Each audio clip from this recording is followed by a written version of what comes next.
Alright, welcome to the first round preview of the NBA. I'm going to take you through the first round matchups and then I'm going to give you my predictions. It was like this. We're going to start with the Eastern Conference, the Chicago Bulls and the Philadelphia 76ers. 76ers started out hot during the season, but they fell down pretty quickly and somehow it wound it up with the 8th spot. So they're now stuck with Chicago, where they could have been a top 4 team in the somewhat cruddy East Conference. Chicago Bulls, they finally going to get Derrick Rose back. I think he's going to take over this series and it's going to be over in a fast one. Give me the Bulls in a complete sweep. Yeah, I said sweepage. Sweepage. Next up, the Heat versus the Knicks. Now, I know the Knicks, the Celtics series last year was supposed to be good, and I know they're saying this one's supposed to be good, and I know last year ended in a sweep.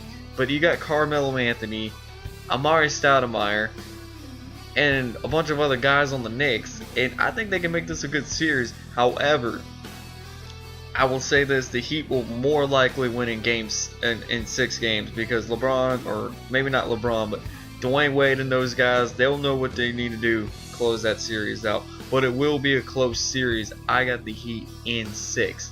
Now, the next one up, we got the Pacers and the Magic. Now, this is kind of the weirdest series, I think, in the playoffs because I don't know too much about both these teams, except I know Dwight Howard ain't playing anymore. So the Magic are going to have to really rely on the three-point shooters to win this series. The Pacers, I know they're a young run-and-gun style team. I know they're pretty damp. So, I mean, I would say this would be an upset, but no, I think the Pacers will do it. Give me the Pacers. I think it'll be a 7-game series though. Pacers in 7 over the Magic. Now the last series in the East, we got the Boston Celtics and the Atlanta Hawks.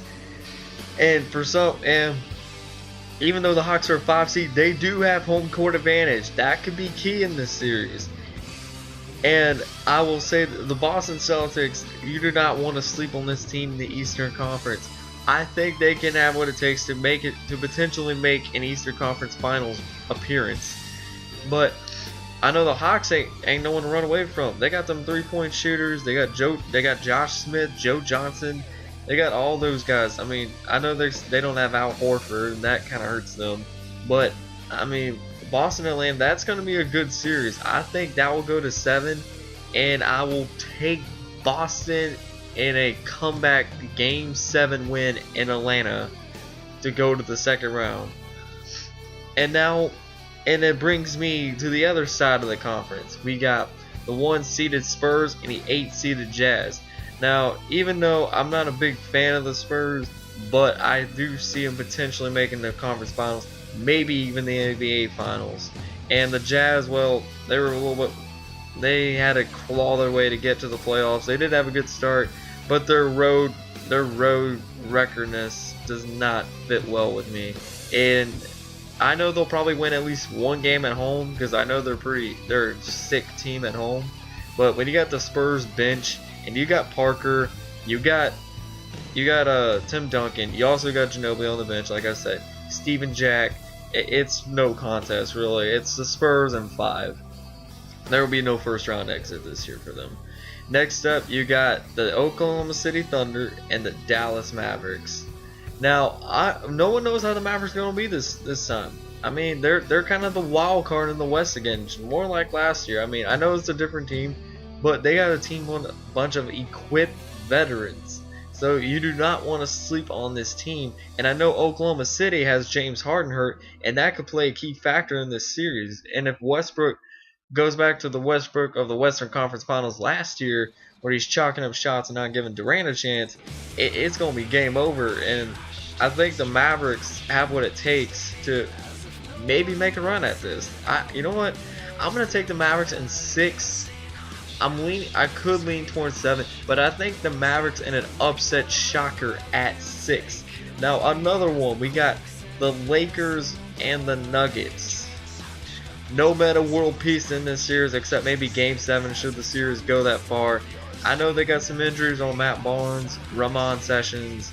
I think even Bynum has an injury or something. I don't know. I know Kobe has his little shin. and I don't know if he's gonna plan on taking 9,000 shots and shoot his team out of the playoffs again.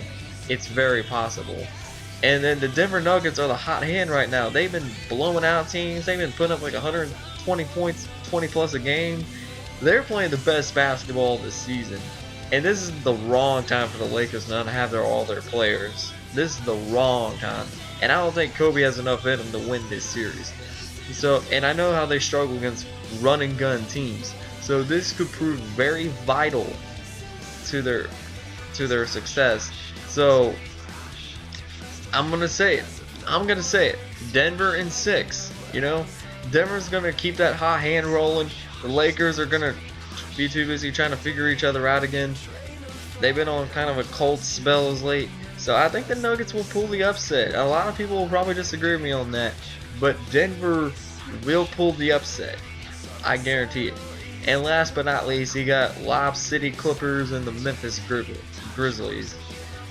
Now, and I mean, I don't watch these two teams too much, but I do know the Grizzlies have been enormously good as of late. And I know the Clippers, they got their inside game, but they can't make free throws. How you gonna win a game if you ain't gonna make your free throws if you get to the line? Come on. You can't have a bunch of Dwight Howards on your team. Well, with the exception of Chris Paul, he's pretty good. Chris Paul and would be Chauncey Billups, but he got out for the season. I think Karan's still decent too. I mean, this would be a good series, you know.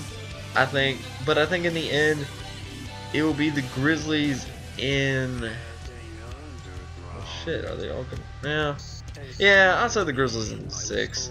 I mean, I was gonna say 7, but I think the Grizzlies will prove to be too much for them, and I think it's gonna set the tone for the rest of the playoff season. Alright, so there you have it.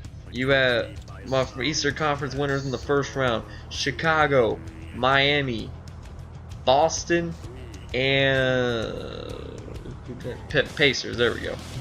And on the west side, you got the San Antonio Spurs, Dallas Mavs, Denver Nuggets, and the Memphis Grizzlies. I got 3 lower seeds winning the freaking Western series, and I got lower seeds in the West winning a series, and then I got 0 on the other side. I feel bad. No, wait, no, I take that back.